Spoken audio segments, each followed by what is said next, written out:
We are excited that you're here. And so what we'd like to do is just acknowledge the fact that we are all working from home, trying to adjust to the reality of what it means to work from home, to try and juggle 1,000 different things while we work. So I'd like to take a minute and acknowledge how you're feeling and guide us through a 30-second breathing exercise to ground us and focus us to get us started. So let's go ahead and follow this 30-second breathing exercise all together. So just do what the bubble says. Breathe in.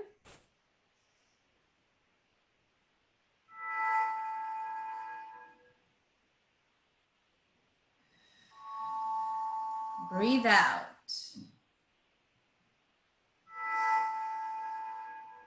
Breathe in. Breathe out.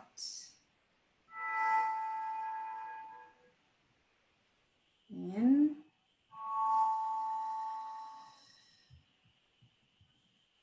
Out. Wonderful. Thank you so much. So hopefully that has us all grounded, centered, and focused and ready to participate in today's session. So we'd like to get a sense of what are your expectations for today's session? So go ahead and answer that question for me. What are your expectations for today's session?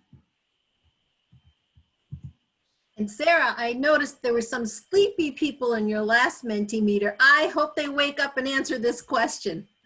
I hope they wake up too.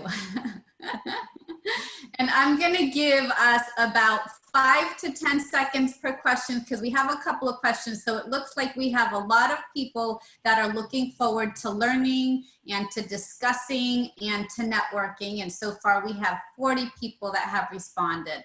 Let's move on to the next question. And this is just to give us a sense of who is in the room today.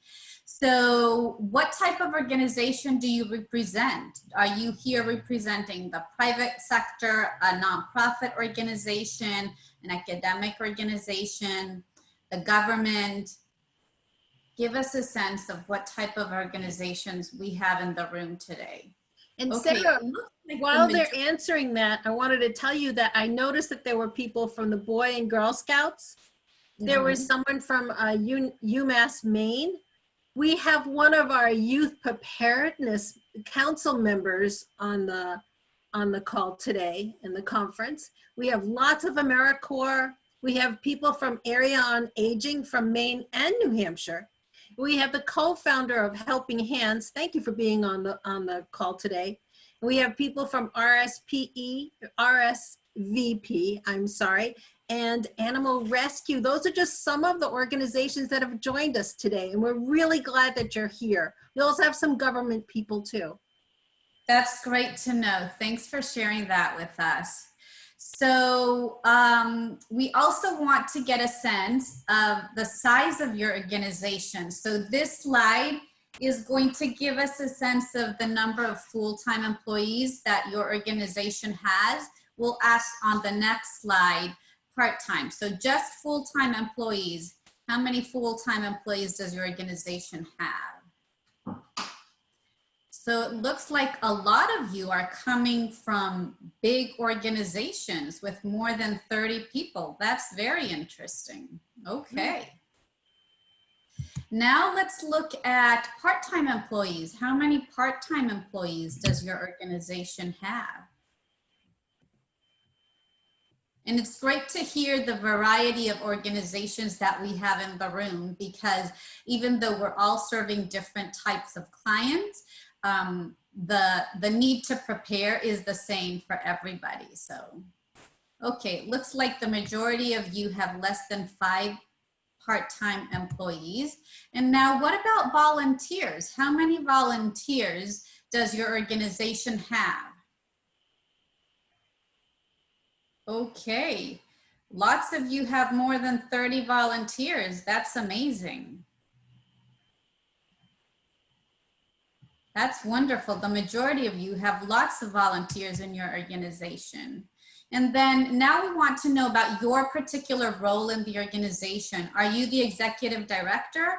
Are you a volunteer board member? Or are you a volunteer that is not a board member?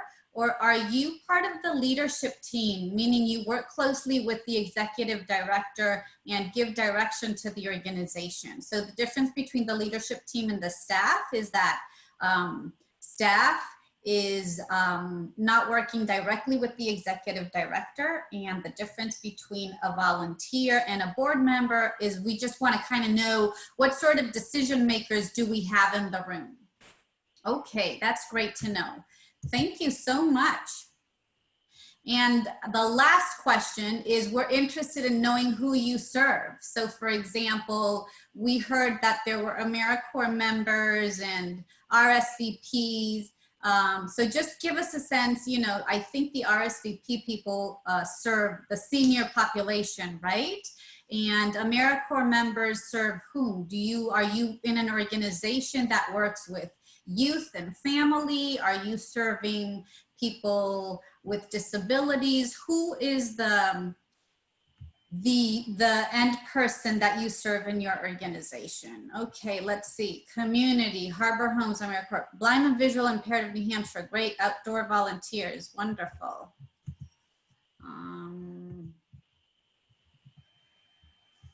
I thought this slide would. These are really important to know because, you know, when we prepare, we want to make sure that we're looking at our constituents and being able to supply these services continuing even after disaster, which I'm sure many of you found out during COVID.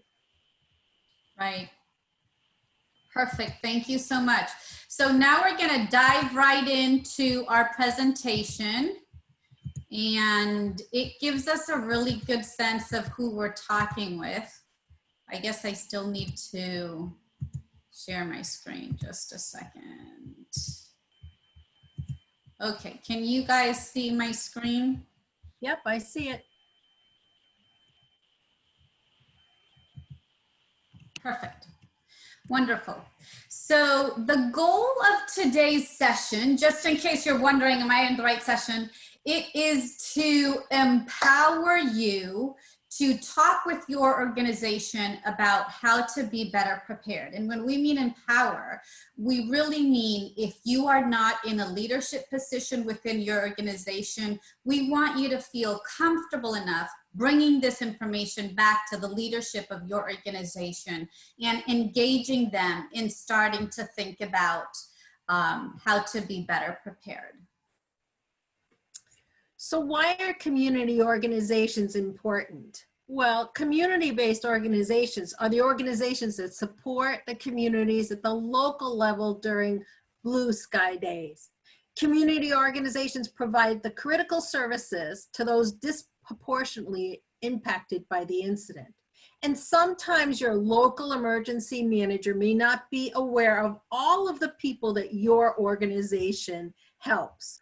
So when the community-based organization are unable to sustain their operations during an incident, individuals who rely on them are impacted.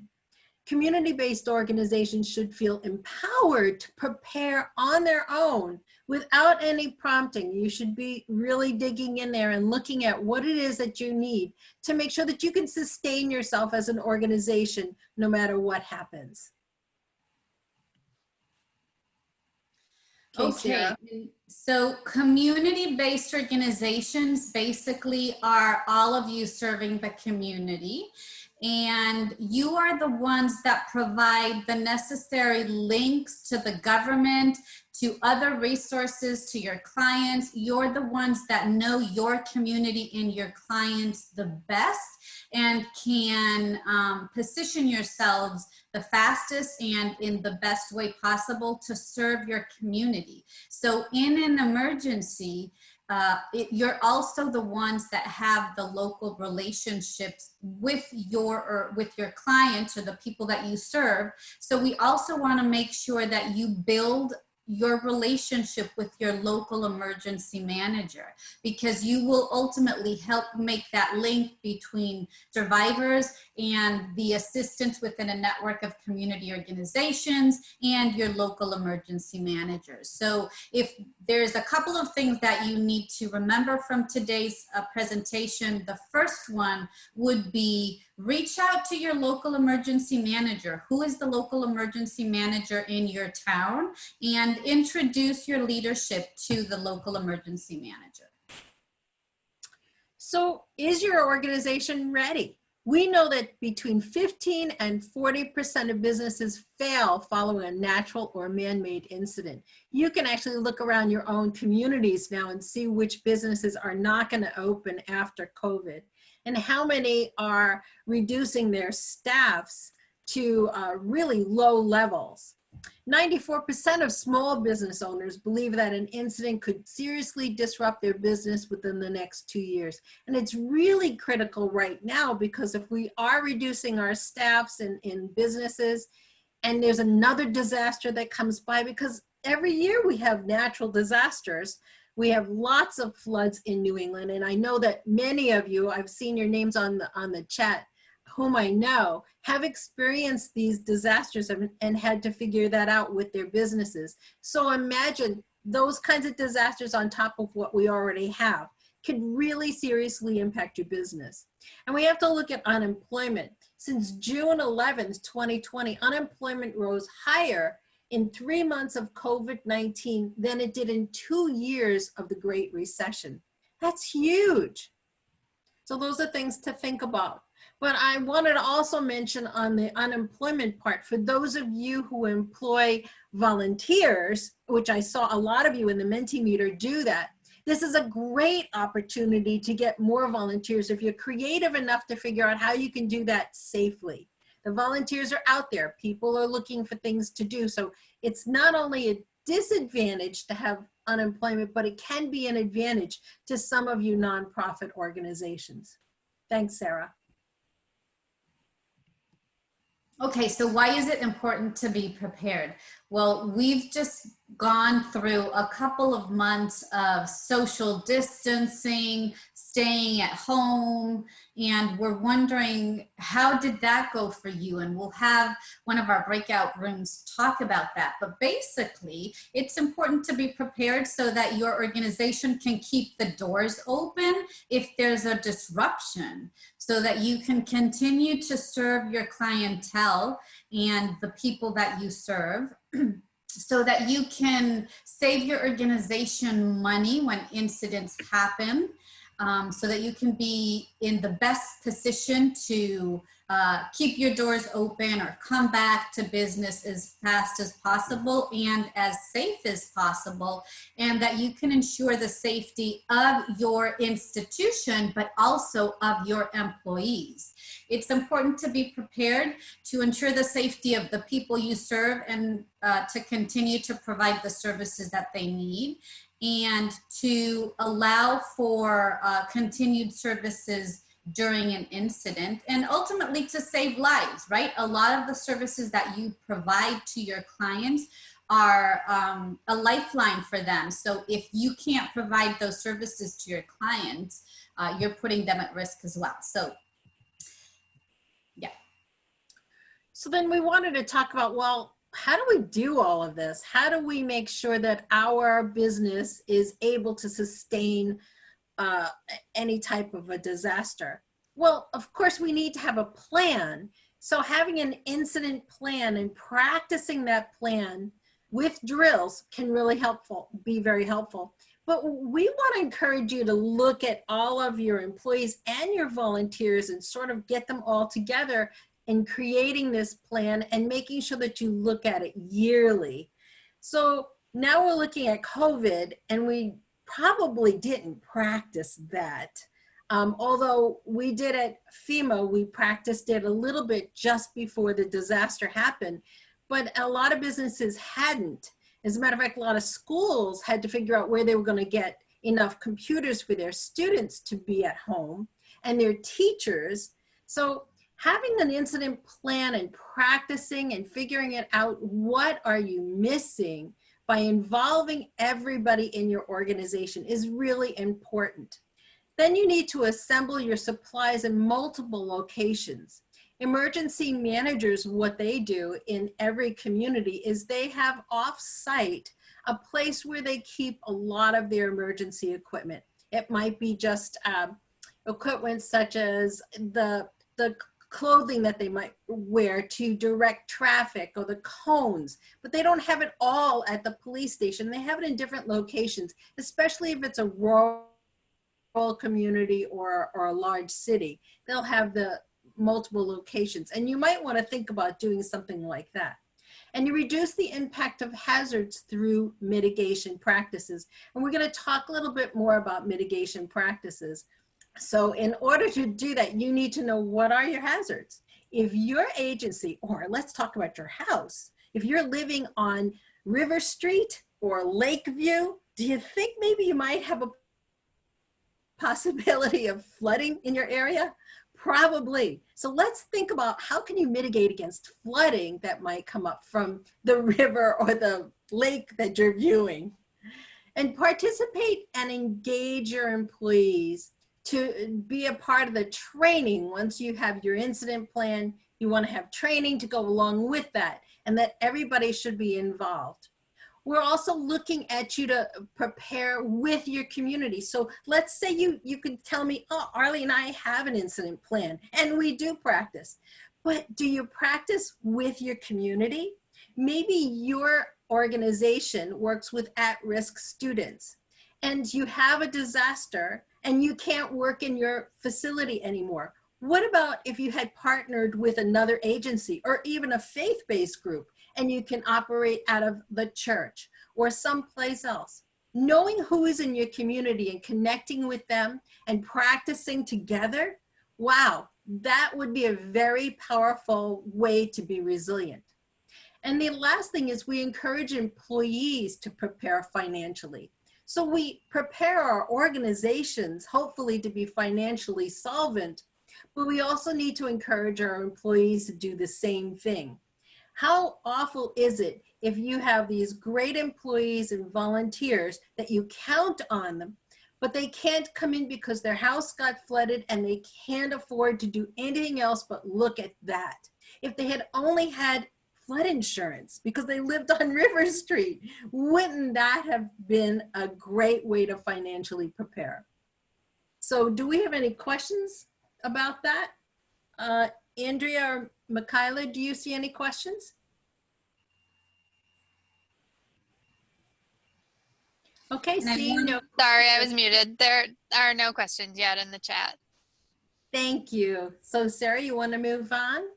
Sure, and I just wanted to highlight that we will be sharing the PowerPoint presentation with everybody. And this is one of the most important slides because it talks about the building blocks of what you need to do to be better prepared. And then this slide right here talks about the type of activities or actions that you can take to make those building blocks in the prior slide be on track.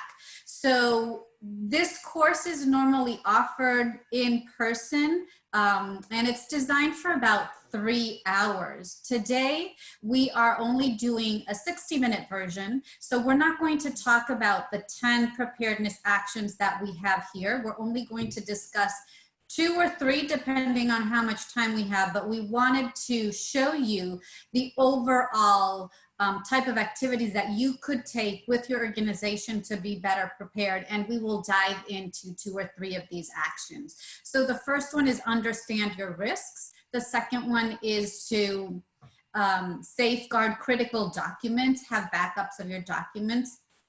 To mitigate risks, and we'll talk about that today. To establish communication plans, how will you contact your employees, your chain of suppliers, your community members, the people that you serve, where do you keep those contacts? to identify the people that you serve and think about if your organization completely shuts down and can't operate, where else could you refer them to make sure that they are safe and that they have the services that they need.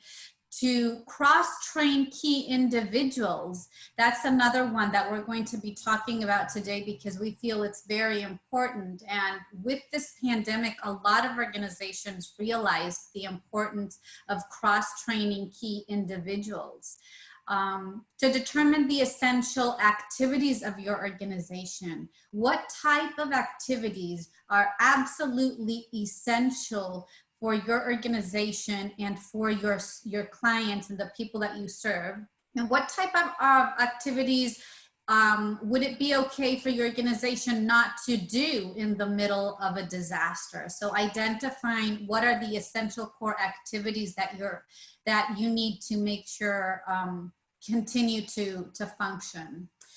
To formalize the plan, so make sure that you have an emergency preparedness plan for your organization and that everybody is familiar with it, that you socialize it and that you practice it. And another thing that we're going to be sending out today after the presentation is a template for you to build your own emergency preparedness plan with your leadership in your organization. To consider the supply chain. You know, we've heard that in New Hampshire, a lot of people have needed to the assistance of the food bank for food. And so what happens if the food bank doesn't get the supplies they need? How do they serve the people that are in need? So thinking about alternate supply chains. And then, as I mentioned before, regularly test and update your plans. So these are 10 different examples of actions that you can take to be better prepared as your in your organization. And today we are going to discuss 2 or 3 of these actions. So now we would like to invite you to go into breakout rooms, and we would like you to answer the following question in your breakout room. What worked well in your organization or your business during the last 13 weeks, right? We've been going through a pandemic. Our normal way of working and operating has been completely shut down and we've had to adapt. And so we would like you to have a conversation. We're going to break you up into groups of 3 or 4 people. And we would like you to discuss what worked well in your organization during these last 13 weeks. How did you communicate with your clients? How did you communicate with your employees? Just share best practices of what worked well.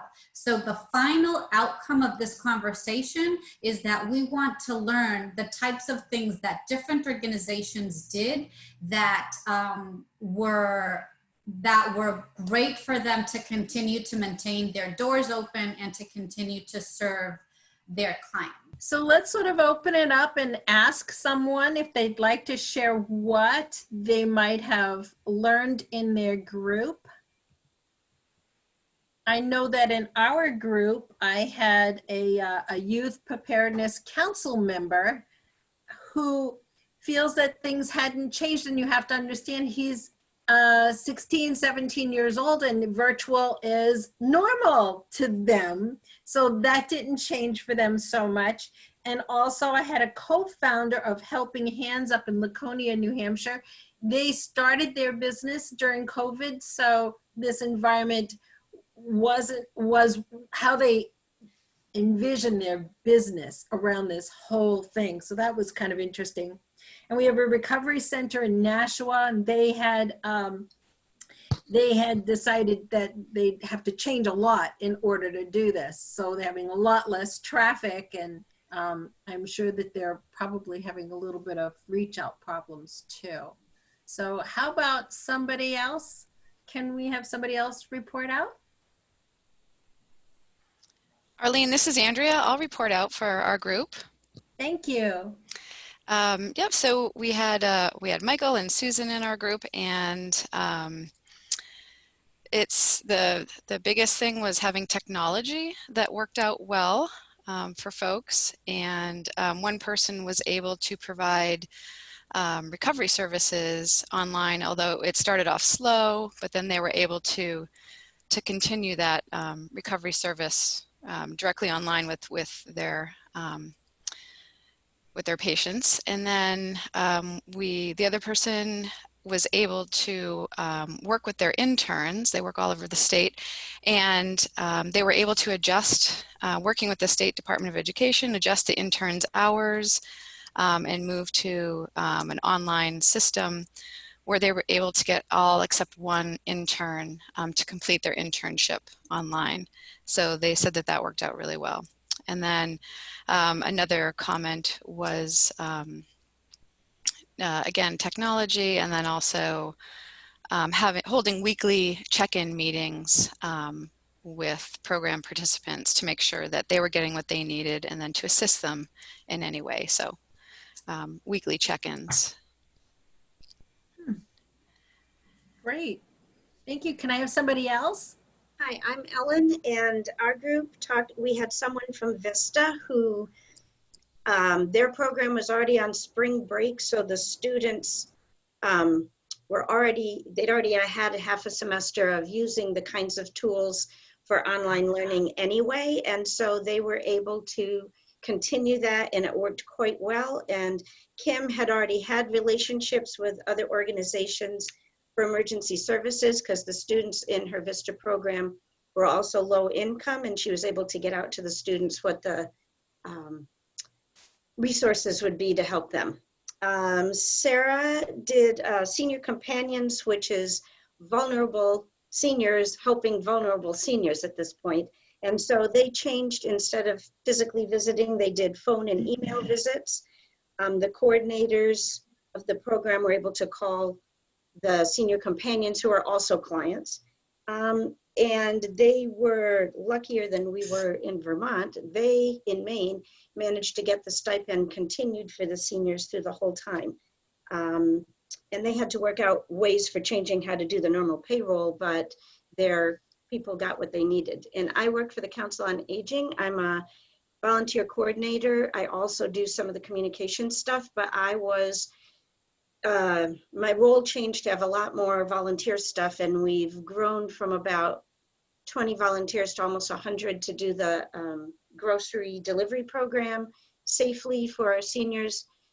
One of the things that worked well with that is that the state allowed us to change the way we do our vetting program, because all of our volunteers are background checked, et cetera, and we could do all of that. And that was really helpful. Right. Good point. The vetting might have, yeah, that was something I hadn't thought about, how critical that is, especially for volunteer programs that working with vulnerable populations. That vetting process has to continue. So yeah, thank you for sharing that. And it seems like, from what I'm hearing from a lot of people, is that we had to learn a lot more about Zoom, Google, Adobe, Teams. Oh my goodness, these are things that even I had to learn some of these too. And learning on the fly can be really difficult. You have to be brave, to say the least. Let's get one more.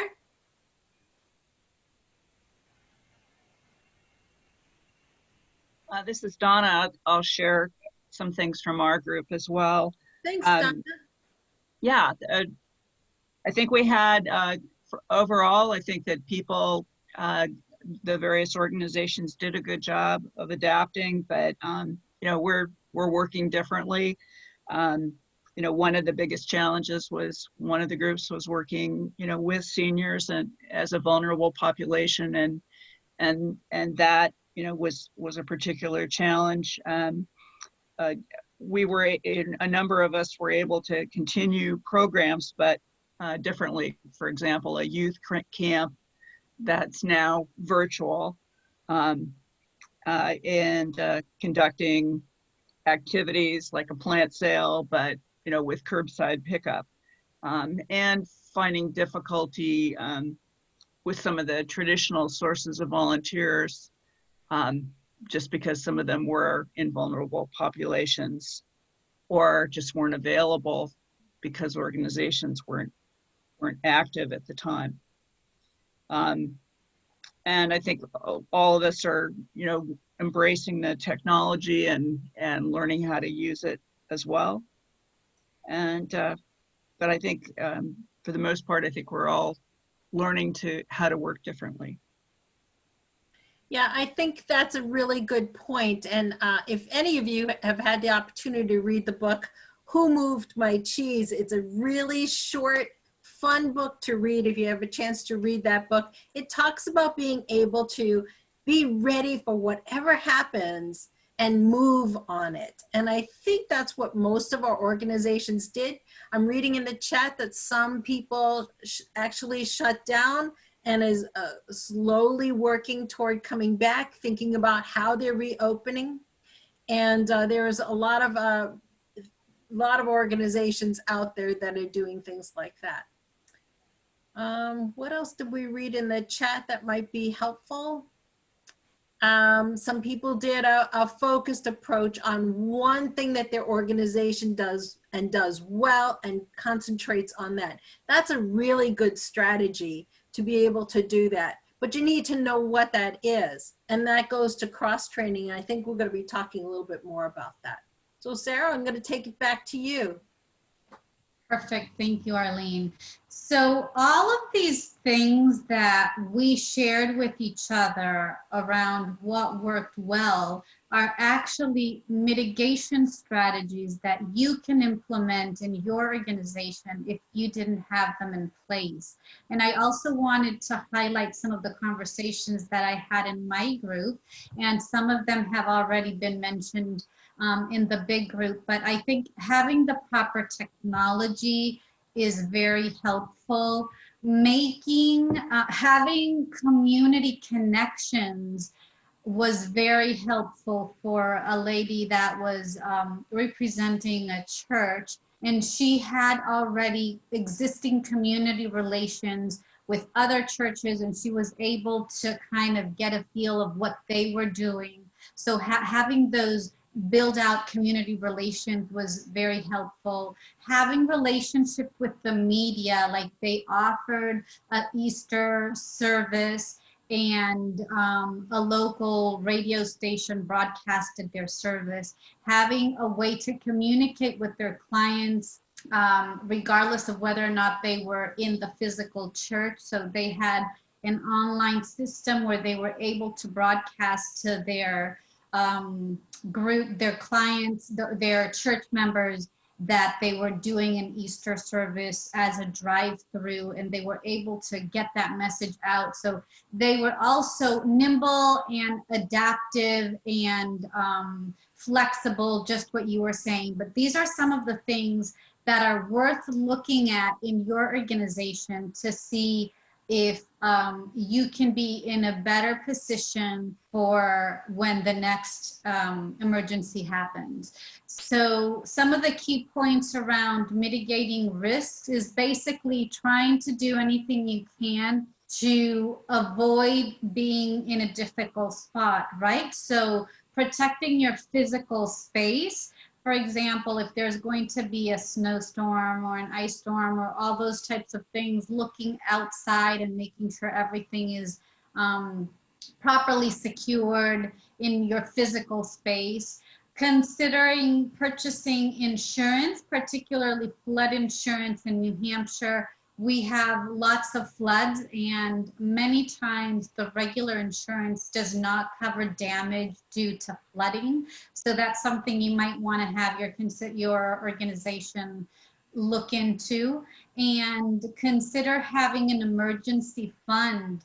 How are you going to operate if you can't receive revenue for a certain period of time? And I think most of the organizations that were able to continue to operate, thankfully, had some sort of an emergency fund available, so that even if they weren't receiving income, they were still able to have some staff online working and continue to provide critical services. And then another one that we wanted to share with you is maybe think about having a citizen emergency response team in your organization, because these are individuals, people, volunteers that think about emergencies and are well trained and can help bring that mentality into your organization. So maybe think about starting an emergency response team of staff or employees or volunteers within your organization, so that when emergencies happen, you have something put in place. So mitigation risks example, let me show you one that we have. There's a nonprofit focused on improving child literacy, and it's headquartered in Boston. Their office is located in the middle of an urban area on the second floor of an old building. And this one is really familiar to all of us because the office received a notice that a severe ice storm will affect their office space later that day. And we've all been there. And what do we need to do? To mitigate those potential risks, the nonprofit closed early to ensure employees were not caught in the storm, and the nonprofit previously purchased insurance to cover potential damages.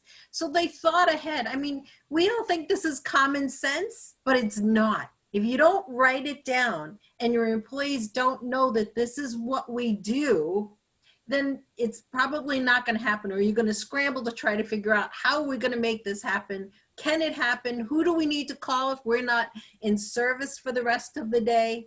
So, you know, you wouldn't want children to show up at your facility if they're having reading sessions with the teachers and they're not there because you closed down because of the ice storm. So you want to make sure that everybody knows, how do you do that? So that's just an example of a mitigation for a very simple thing. Right, thank you, Arlene. And so we want to highlight this slide because in the PowerPoint, so we're going to give you 3 handouts at the end of this presentation. We're going to give you this PowerPoint that has our contact information in it. And we're going to give you a Word document with all of the different resources for each of the 10 different preparedness actions that you should think about. And so they are links, live links that you can click on each of the different hyperlinks and go to the website and access additional resources. So we're going to give you a Word document with all of the different resources. And these are just some of the resources that we are sharing for the mitigation. And Arlene, as I was going and sharing with my group, I realized we didn't really introduce ourselves. And I think it's worth to take a quick moment to say that we work with FEMA, and so within FEMA, we work in emergency preparedness, and the majority of the work that we do is focused around getting individuals and communities better prepared for emergencies. But now we are also talking with businesses or small organizations and helping them be better prepared for emergencies. So I don't know if you want to say anything else, but I just realized that we didn't really mention who we were before we started. That's true. That's true. Again, my name is Arlene Magoon. I've worked with FEMA for 13 years, and I have been deployed to many disasters, from tornadoes to, I've gone to Puerto Rico. I was in Texas for 4 months. I've been out in the tornadoes in Massachusetts for, oh gosh, maybe half a year. And I originally started in New Hampshire working in Alstead after their floods. So that's what made me a disaster junkie. And so I noticed one thing that really has helped organizations and people recover faster from disaster, and that is if they're prepared. The organizations are prepared, the families are prepared, and here's one other tip, if I can leave you with this, is that they organized with their community. They're part of the community, and we call it a community organization active in disaster. They include the CERT teams, they include Medical Reserve Corps, and my friend Nancy Burns is on our chat today, and she's talking about Medical Reserve Corps, which has been hugely instrumental in helping lots of people in communities survive this COVID and able to deliver food and different types of things throughout. They're a big help. So those kinds of organizations, if you knew them as your organization, maybe the Boys and Girl Scouts, if you knew that CERT was out there, Citizen Emergency Response Teams and Medical Reserve Corps, and all of these other great little organizations, you could attach yourself to those and actually have them help you build your organization. So we want to talk a little bit about what critical information your organization might have in order for it to stay safe and safeguard your staff and your personnel. And Sara, do you want to take this one? Sure, yes. So another thing that was mentioned a lot, at least in my small group, was the fact that they were able to access their critical information to communicate with people, right? So when you're thinking about critical information in your organization, think about personal identifiable information and how you're going to continue to first access it and second, keep it safe. What sort of backup files do you have? What sort of financial records do you have, and where can you keep them safe? So we're going to just scan through this really quickly because we do want to get to another breakout room, but we wanted to highlight that another step that you should think about in getting your organization prepared is to identify what is the critical information that your organization needs to have access to in order to continue to function. So I'd say let's skip that. And on the chat, if you guys could chat, type and let us know what kind of critical information does your organization hold, and just to think about, okay, this is what my organization manages for data. Where do we keep the data? How do we access the data? And how will we or could we access the data if we can't get into our physical building? So take 30 seconds and tell us what type of critical information your organization holds. And Arlene, maybe you can, either Arlene or Andrea. I am seeing client data. I'm seeing financial records, reservation and attendance records. Yep. Donor records. Oh, that's a good one. Attendance and more client information. And I want to ask you to make sure that the person who holds the physical parts of your information, that it's not just one person.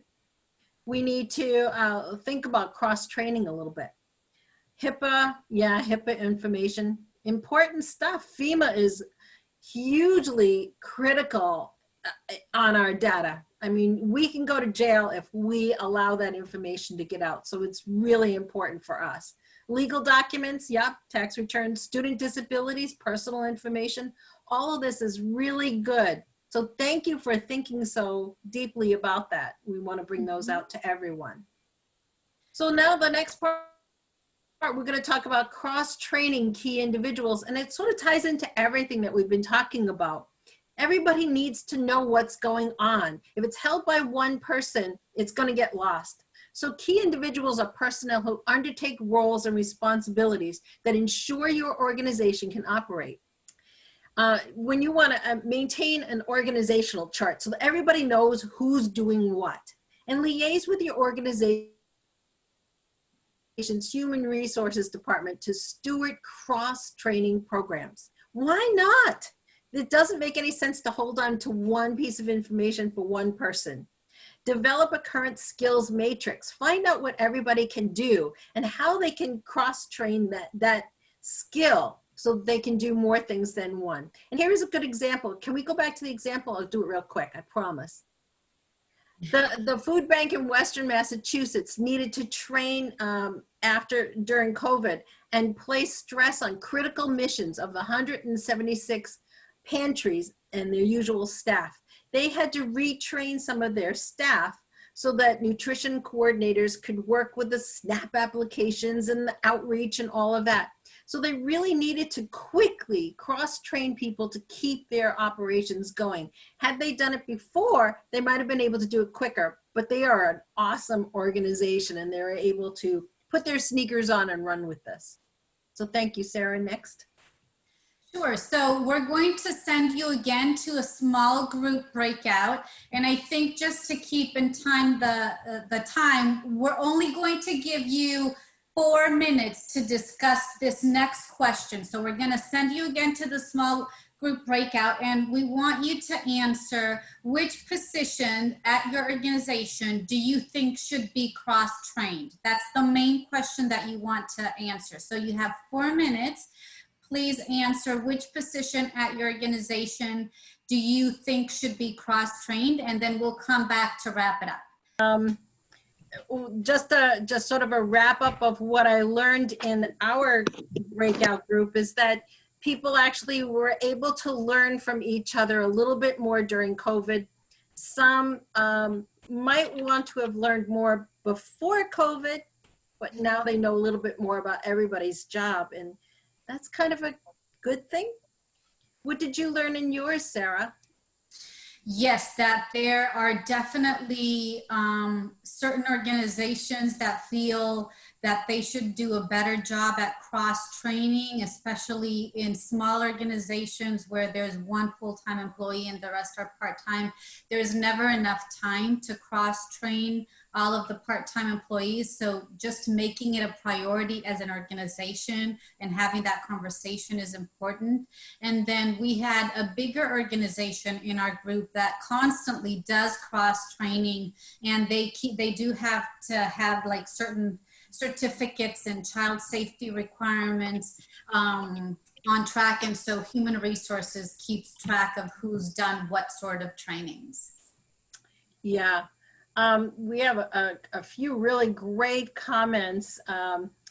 Someone from Meals on Wheels, they hired 2 program operations specialists. These positions were flex type positions. Well, that's kind of interesting. So they were already ready to change and do some different things in their organization. So that's a good idea. So I think if you have a chance to look through the chat, and I know that we are collecting these chats so that we can share them with you too. These are best practices and things that we should use moving forward. I wanted to certainly thank everybody for being on this chat in this room today. It went really fast.